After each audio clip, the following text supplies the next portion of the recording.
Bonjour et bienvenue au podcast Éternellement jeune avec Sarah Catry. Aujourd'hui, on a la chance d'avoir un invité bien spécial. Son nom, c'est Peter Levitis. Il est un thérapeute du sport. Lui et sa femme Mélanie sont propriétaires d'une clinique à Dorval. Laissez-moi vous faire son introduction. Donc, Peter est titulaire d'un baccalauréat en sciences de l'Université Concordia. Il a reçu sa certification en tant que spécialiste de conditionnement physique en 1996 et comme thérapeute du sport en 1997. Peter a reçu l'accréditation de l'Institut tchèque en tant que spécialiste du golf biomécanique et il est un praticien niveau tchèque 2.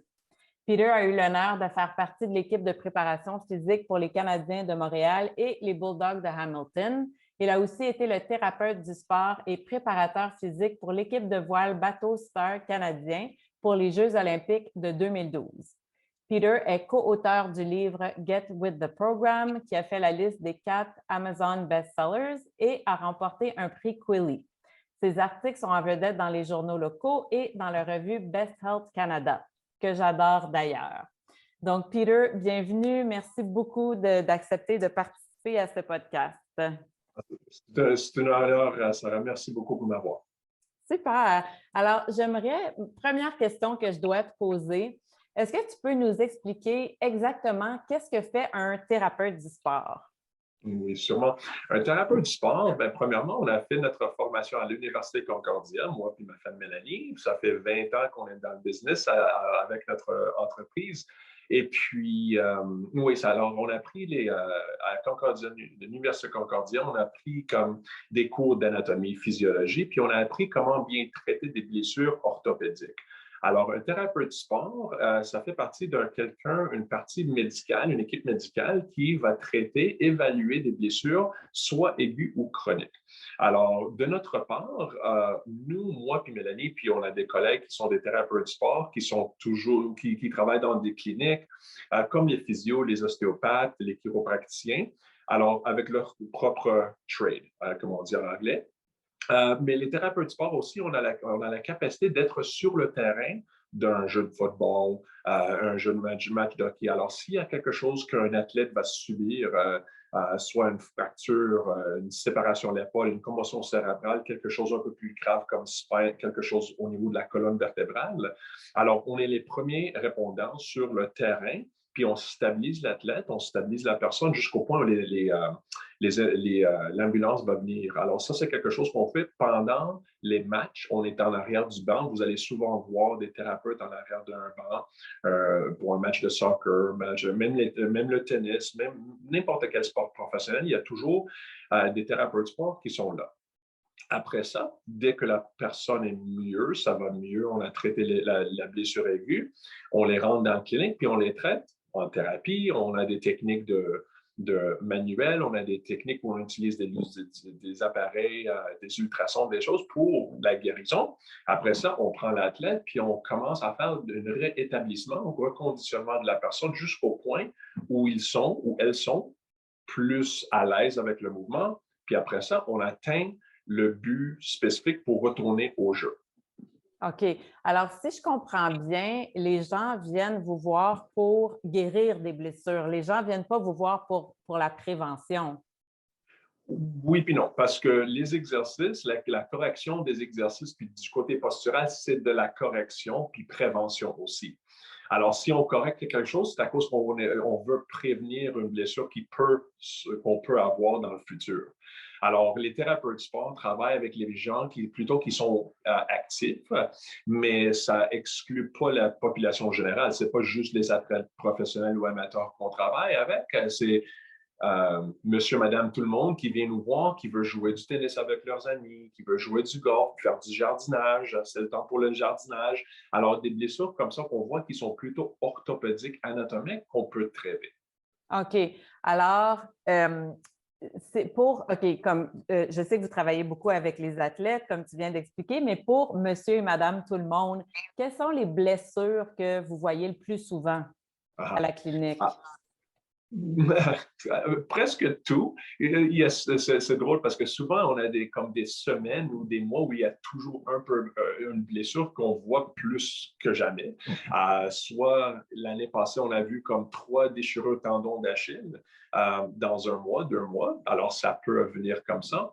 On voit des blessures comme des shin splints, on voit des maux de dos, des personnes qui viennent juste d'avoir une opération à la hanche, puis il doit progresser avec la guérison, des problèmes de déchirure de la coiffe de rotateur des épaules, des malaises, des torticolis. Alors, c'est un mélange de toutes les blessures dépendant de ce que la personne fait. Alors, oui, on voit beaucoup de haut du dos, bas du dos. On voit la plupart des blessures que vous pouvez en penser, on les voit, malheureusement. Malheureusement, il n'y a pas une qu'on voit tout le temps.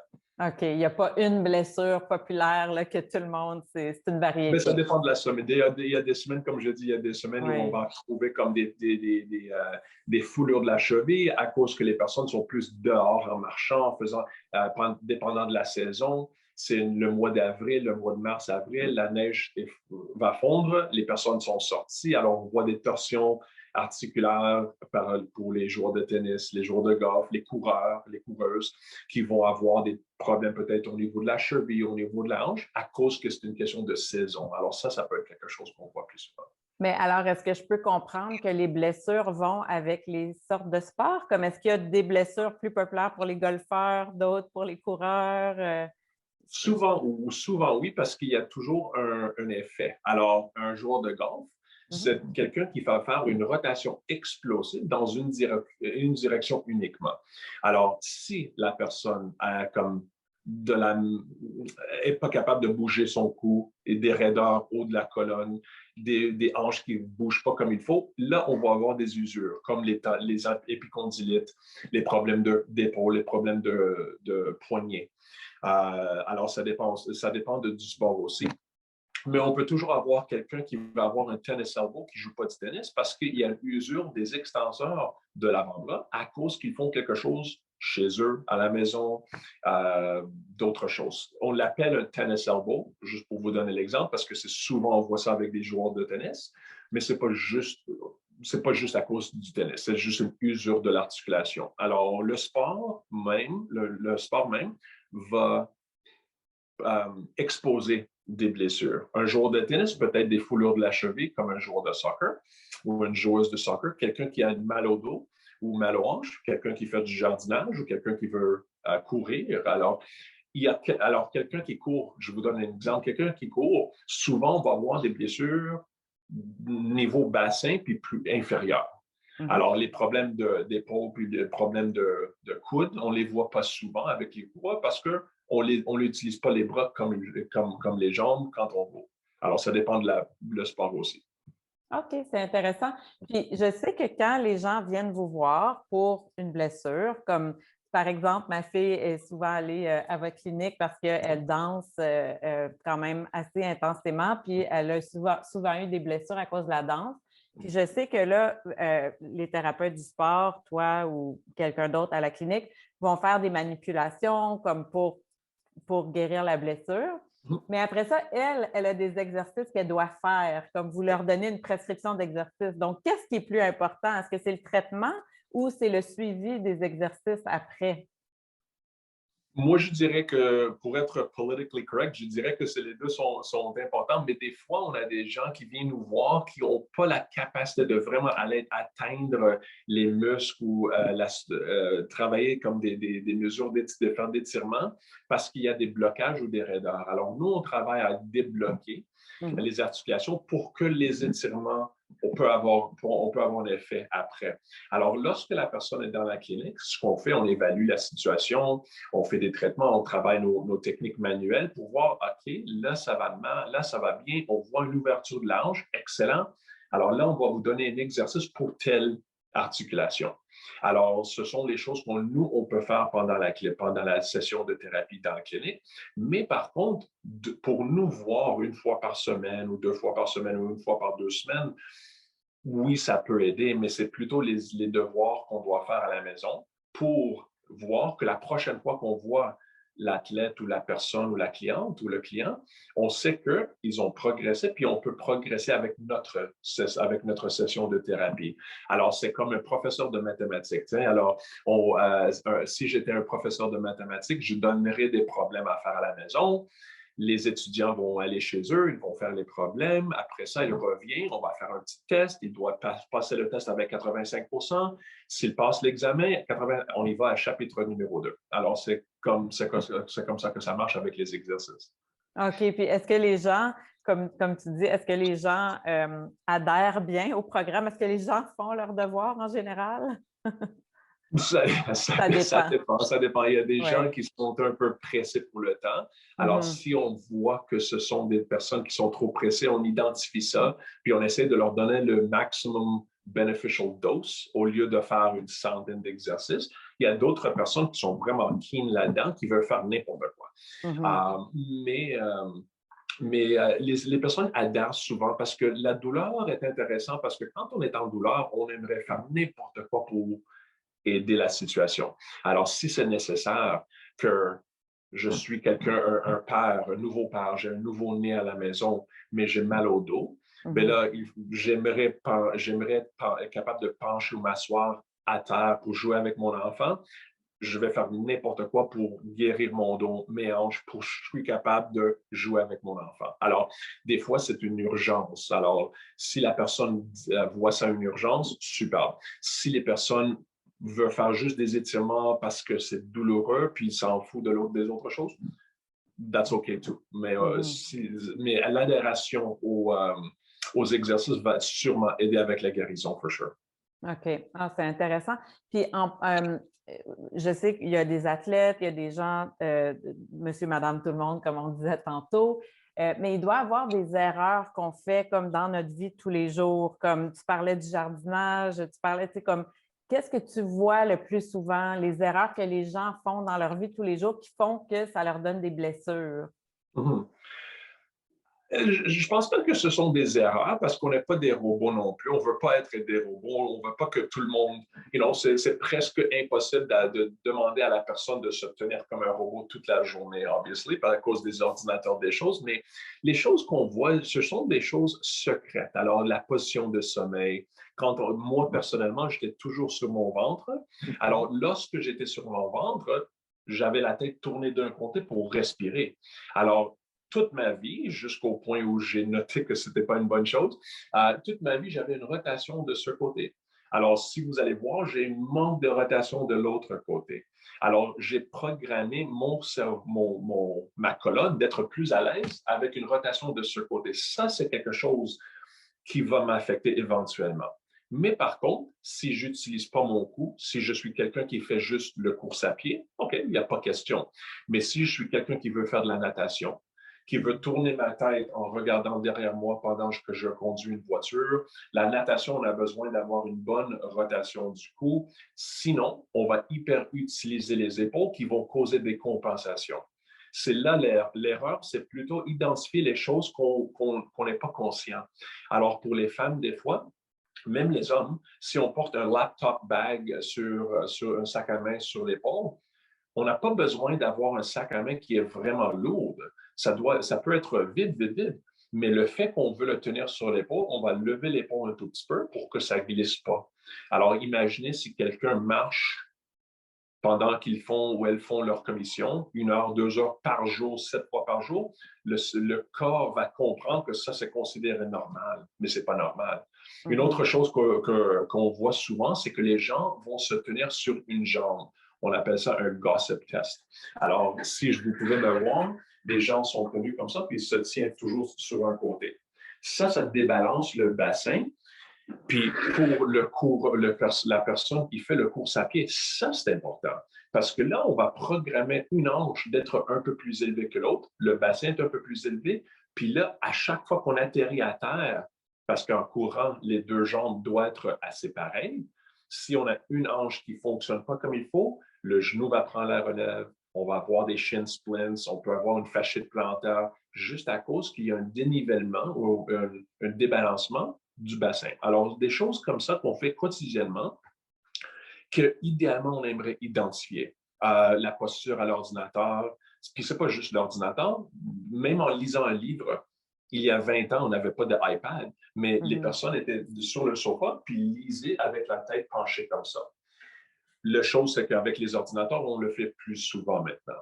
Mais quand on est dans une telle position, puis on regarde à la fin de la soirée, puis on regarde quelque chose, bien, on aimerait au moins dégager la tension qu'on a dans le dos. Alors, voyez-vous, ce sont des choses secrètes qu'on fait à chaque jour, that we don't pay attention to, qui peuvent avoir une influence sur les traitements. Parce que si je donne des étirements à quelqu'un ou des exercices de renforcement, puis on ne regarde pas les autres choses qu'ils font pendant la journée, oui, on va les aider, mais on aimerait les aider au maximum.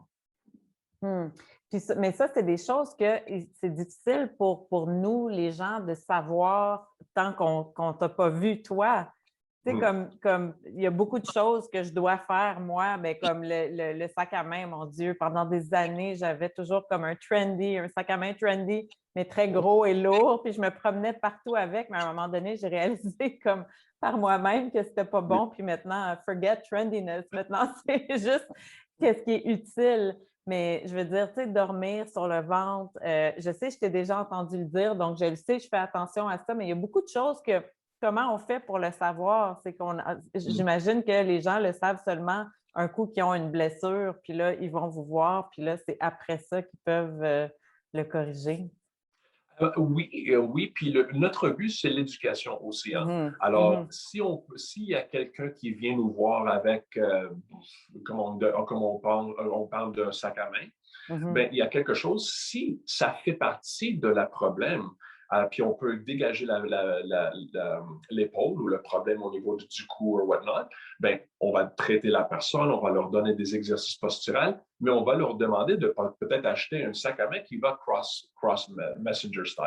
Alors, ça va aider à éliminer le potentiel, puis ça, c'est l'éducation, ainsi que si ça aide leur situation, s'ils en parlent avec des amis, puis ils disent « Hey, mon thérapeute a dit de ne pas porter, je ne peux pas », parfait. Alors, excellent, c'est ça qu'on veut. Alors, c'est plutôt comme l'éducation, de comprendre si ça marche pour une personne, puis ça marche bien, pour que les personnes sachent que être sur le ventre avec la tête tournée, ce n'est pas nécessairement idéal pour le cou.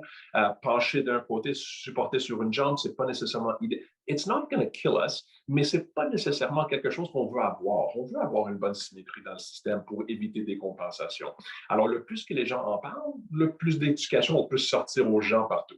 Puis c'est pour ça que je fais le podcast aussi, c'est pour apprendre des nouvelles choses. Puis moi, le but, c'est, bien, comme je t'ai expliqué, c'est la longévité, vivre longtemps, en bonne santé. Donc, c'est l'information comme ça, c'est vraiment important parce que, comme tu dis, c'est pas la fin du monde d'être croche, mais à la longue, avec les années, j'imagine que là, les problèmes s'accumulent puis ça devient de pire en pire. Donc, si on peut corriger des choses à l'avance pendant qu'on est encore jeune, bien, c'est ça qu'on veut.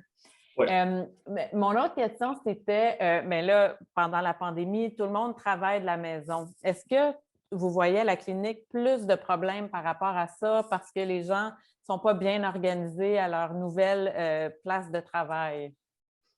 Oui, je dirais oui, parce que en plus d'avoir le stress mental d'être à la maison, puis avoir les enfants courir partout pendant qu'on fait un meeting en Zoom ou organiser qu'est-ce que je dois faire au travail avec mon épouse, avec les enfants, je suis bloqué à la maison. Puis normalement, si quelqu'un était dans un bureau puis travaillait devant l'ordinateur, la plupart des fois, le bureau était bien établi.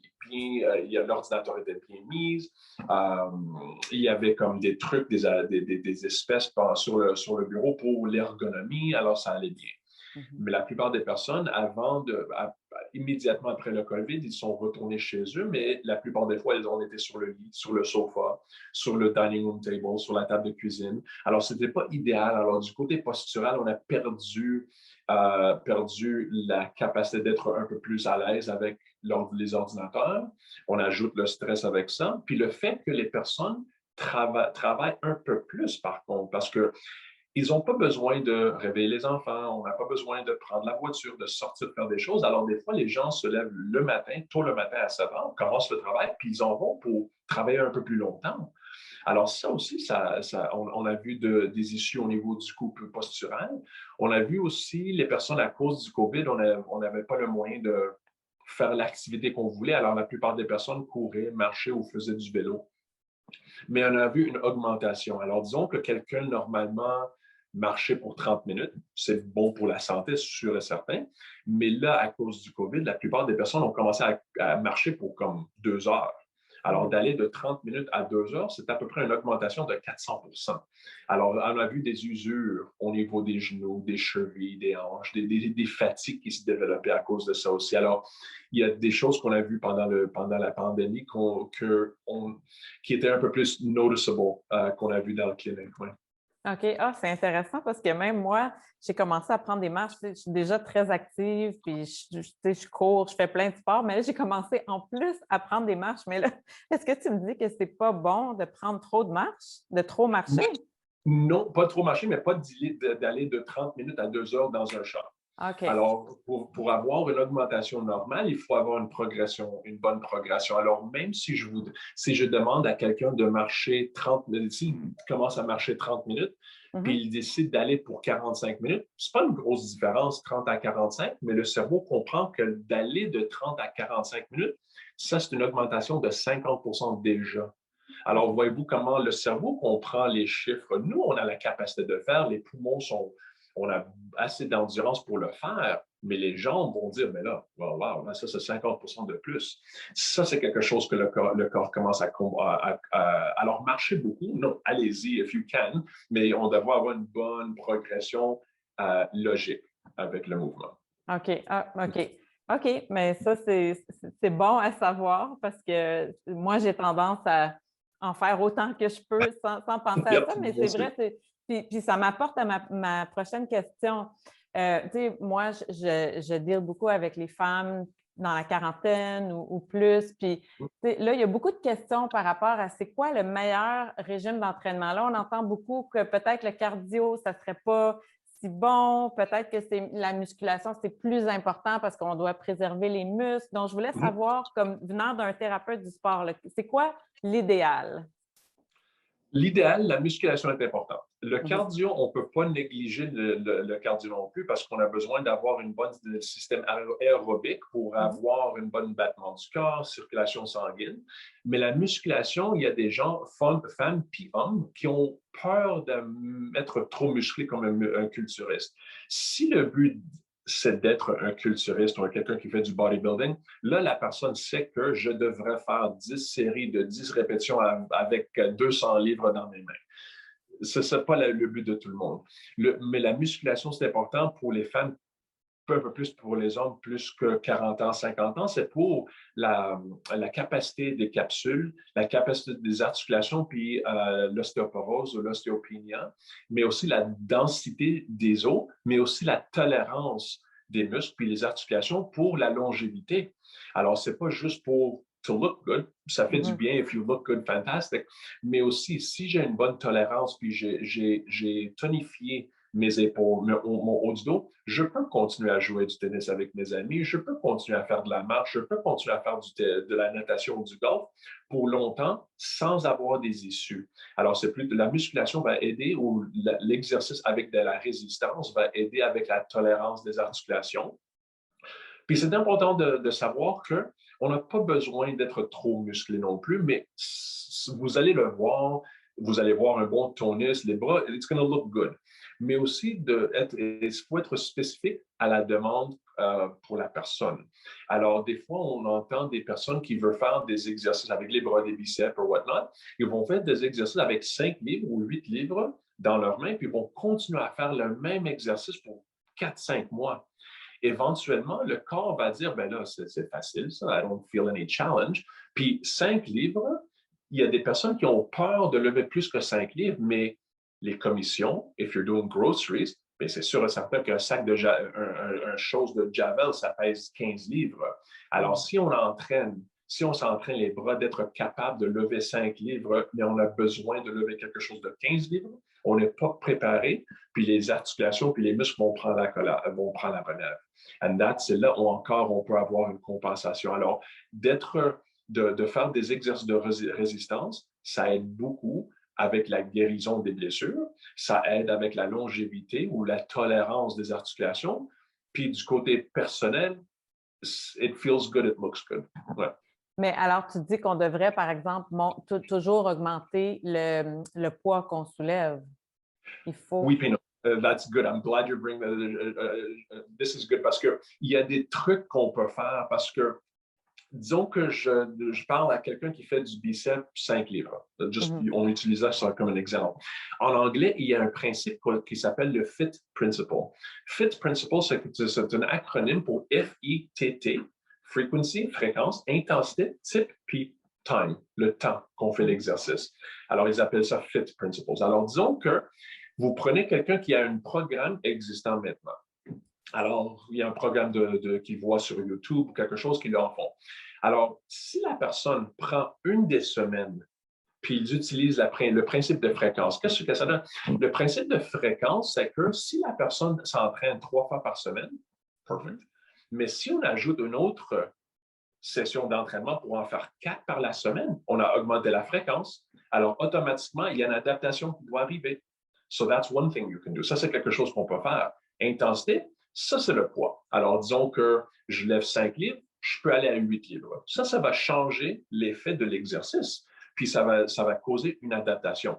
Alors, le corps est toujours en train de s'adapter pour s'améliorer. Un type d'exercice. Disons que dans votre programme d'exercice, vous faites des squats. OK, parfait. Puis vous êtes tanné de faire des squats parce que c'est fatigant, blablabla. On va faire des fentes, on va faire des lunges. C'est un exercice pour les jambes, mais c'est différent. Alors ça va stimuler une adaptation. Puis le dernier, fréquence, intensité, type, puis temps, le temps d'exercice. Disons que votre programme d'exercice prend 60 minutes. Alors, cette semaine, je vais dire, OK, ça va me prendre 48 minutes. Alors, ça veut dire que je fais le même programme, mais avec moins de temps de repos.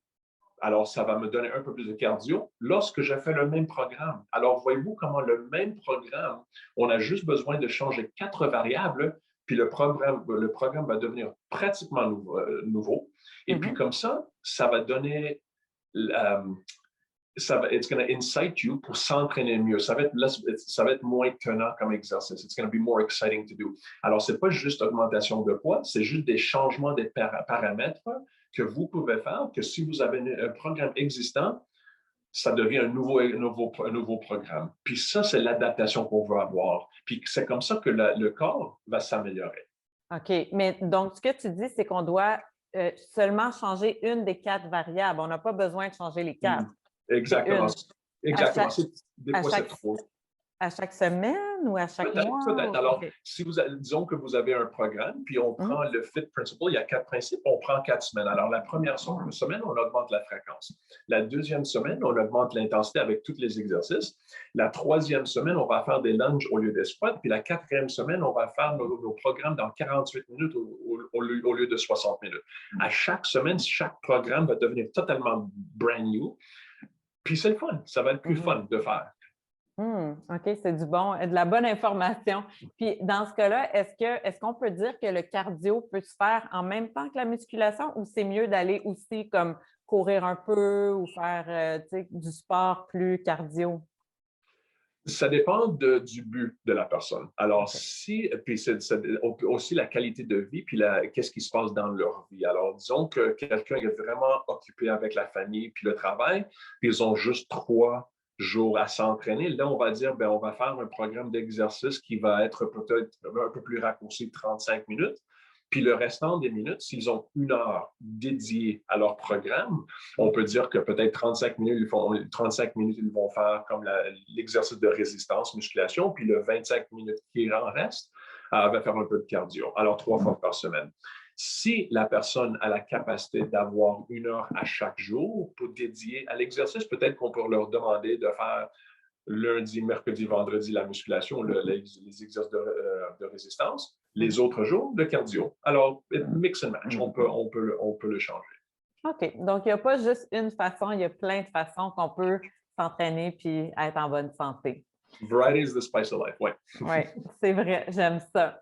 Puis, je voulais savoir, je sais que toi, dernièrement aussi, tu as eu une blessure, puis je sais que tu as eu une chirurgie au genou, puis j'ai aimé comment tu as documenté ta guérison, comme sur Facebook, on pouvait voir comme chaque semaine les étapes, mais peut-être tu peux nous expliquer un peu quelle chirurgie tu as eue, pourquoi, puis comment tu l'as guéri. Je trouve ça très intéressant. OK, cool. Pour moi, c'est une histoire intéressante, mais drôle en plus, mais parce que pour moi, c'est toujours le hockey, en jouant au hockey.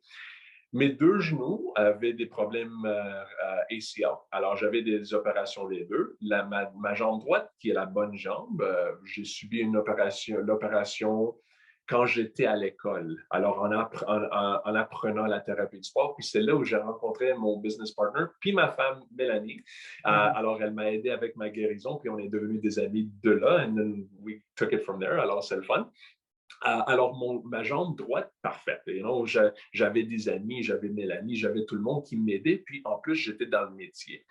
Mais ma jambe gauche, à 15 ans, 16 ans, j'avais l'opération. Mais j'avais 16 ans. J'étais un gars, j'ai voulu rien savoir de physio, j'ai voulu juste jouer du hockey. Alors, ils m'ont expulsé de l'hôpital Saint-Justine parce que je faisais pas mes devoirs. Alors, j'ai essayé de guérir ma jambe comme je pensais. Ça allait bien, it was OK. Alors, ça allait bien. Alors, je faisais mon travail. Mais à long terme, j'ai pas bien traité. J'ai négligé. I abused it and I disused it. Alors, j'ai négligé ma jambe. J'ai voulu juste jouer du sport, faire mes exercices. À un certain point, rendu là maintenant, j'étais un peu plus bow-legged d'un côté. Alors, bientôt, on va montrer ça sur Facebook, c'est quoi la différence entre ma jambe avant et après. Alors, c'est incroyable. Alors, j'étais plus bow-legged, puis la connexion des genoux, c'était vraiment os sur os. Alors, ça faisait mal. Je marchais, je boitais quand je marchais. J'avais des douleurs de l'autre côté, du côté droit en marchant, puis je n'étais même pas capable de marcher plus de 15-20 minutes sans avoir de la douleur. Alors, là, j'ai dit, OK, let's take care of this now. Et puis, j'avais la résonance magnétique, la radiographie, puis ils m'ont fait une arthroplastie de genou complet. Alors, c'est un complete knee replacement. Alors, le but ici, c'est d'enlever les parties qui étaient arthritiques, puis les remplacer avec un prosthesis. Alors, comme ça, ma jambe est même plus droite que jamais. J'ai aucune douleur. Puis, c'est ça la guérison que j'ai montrée. J'avais des gens qui me posaient la question, Why don't you put it on Facebook? Alors, OK, parfait, je le faisais. C'est sûr et certain que ça change pour tout le monde. Mais si le but c'est de montrer qu'est-ce qui est possible, puis la progression, une progression logique pour les personnes qui peut-être dans le futur peuvent avoir une opération, ou peut-être s'ils ont eu une opération, peut-être leur aider avec des exercices, jusqu'au point où j'ai noté qu'après 6 semaines, mon chirurgien était quasiment heureux parce qu'après 6 semaines, il m'a dit « Wow, on voit pas ça, ça fait 5 mois qu'on voit les progressions. » Alors, j'étais heureux, j'avais de l'aide à la maison. Mélanie était là toujours. J'étais un peu obsessif avec mes exercices puis ma guérison. Alors, j'ai pris ça comme une opportunité d'être my own case study pour montrer qu'est-ce qui sera peut-être possible pour des remplacements de genoux, hanches, stuff like that. Yeah. Ah, mais c'est très inspirant parce que je trouve que souvent les gens ont peur. Mais OK, les athlètes font beaucoup d'exercices, mais les gens de monsieur, madame, tout le monde, souvent ont peur de se blesser. Ils ont peur. Moi, je vois beaucoup de clients qui n'osent pas trop, puis qui, courir, c'est dangereux, ou faire du vélo, tout ça. Donc, je trouve que le fait que tu l'aies montré sur Facebook, comment tu as guéri, puis comment, il y a toujours une façon. Puis je sais, comme chez nous, on fait beaucoup de sport, comme tu connais mon mari, Sean, lui, il est souvent blessé, mais puis il est toujours rendu chez vous. Puis vous êtes comme vous faites des miracles avec lui, mais tu sais, pour dire qu'il y a toujours une façon de guérir, il y a toujours quelque chose à faire. Puis le corps humain est merveilleux comme ça. Je pense que le corps humain guérit si on fait les bonnes choses, je pense. Non, absolument. Absolument. C'est fait pour la guérison. Puis le corps est vraiment intelligent. Le corps va faire tout ce qui va être possible pour éviter de douleur, mais si c'est nécessaire de causer de la douleur pour empêcher qu'on fait quelque chose stupide ou quelque chose, Oui. ça va le faire. Alors, quelqu'un, pour moi, par exemple, j'avais des douleurs dans le genou parce que mon cerveau était un peu plus intelligent que Peter. Alors, mon cerveau disait, look, ben, tu ne m'écoutes pas, tu as des douleurs, tu as un genou qui est pas vraiment arthritique, je vais vraiment te donner de la douleur pour que tu arrêtes de jouer du hockey, tu arrêtes de faire des pivots pas nécessaires pour le moment. Alors, c'est une façon, si c'est nécessaire de donner de la douleur, le corps va le faire pour vous nous ralentir. Puis ça, c'est quelque chose que les personnes n'aiment pas savoir parce que souvent en discussion avec mes clients, I usually tell them, je leur demande, pourquoi j'ai mal à l'épaule? Ben, parce que c'est mal placé ou on a des raideurs. Puis le corps va dire, look, le corps veut vous protéger à all costs. Le corps humain était fait pour vous protéger. Alors, si c'est nécessaire de tensionner le trapèze pour vous dire qu'avec la natation, si j'ai un coup qui est tête en faisant de la natation, il y a une raison pour laquelle on le fait. C'est un signal que le cerveau utilise pour dire, look, il y a quelque chose qui ne marche pas, je ne sais pas c'est quoi, mais à chaque fois que tu mets ta main par-dessus la tête et tu tournes la tête en faisant de la natation, il y a un coincement. I don't know what's going on, mais je vais mettre de la douleur pour t'avertir, go check it out. Alors, c'est comme ça que ça nous parle. C'est comme des petites astuces, des petites feux rouges qui s'allument des fois. Oui, non, le corps humain est bien fait. Mm. Euh, Peter, c'est fascinant. Je regarde, on parle longtemps, je pourrais parler forever. Me too. Euh, mais j'aimerais savoir, toi qui es quelqu'un en forme, puis je sais que toi, parce que dans le podcast, comme je t'ai dit, on s'intéresse à la longévité, puis je suis certaine que toi, c'est quelque chose auquel tu penses. Donc, puis je sais que vous êtes une famille sportive, toi, Mélanie, tes filles adolescentes, tu sais, je vois souvent, vous allez faire de la bicyclette ou du hiking, tout ça. Mais à part le sport, quoi d'autre que tu fais dans ta vie pour ta santé à long terme? Moi, pour ma santé à long terme, believe it or not, ce sont des choses pas nécessairement physiques parce que moi, j'aime m'entraîner. Des fois, j'oublie parce que il y a de la famille, du travail qui arrive, puis on oublie. Mais la plupart des fois, pour moi, c'est plutôt le vélo que j'aime à cause de mes genoux. Lorsque je vais guérir dans le futur proche, je vais commencer à recontinuer à jouer du tennis avec Mélanie. Je ne suis pas prêt avec mon genou pour le moment, mais être actif avec le kayak, le paddleboard, là, n'importe quoi, n'importe comme ils disent en anglais, motion is lotion. Alors, quand on bouge le corps, on sent mieux.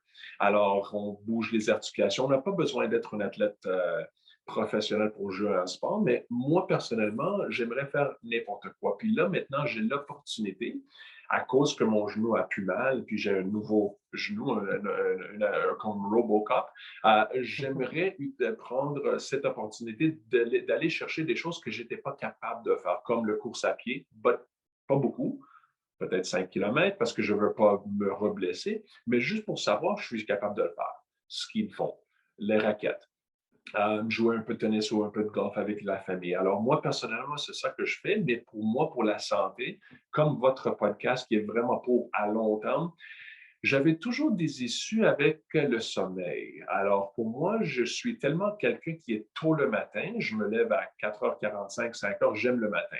Some people think it's crazy, but moi, j'aime le matin.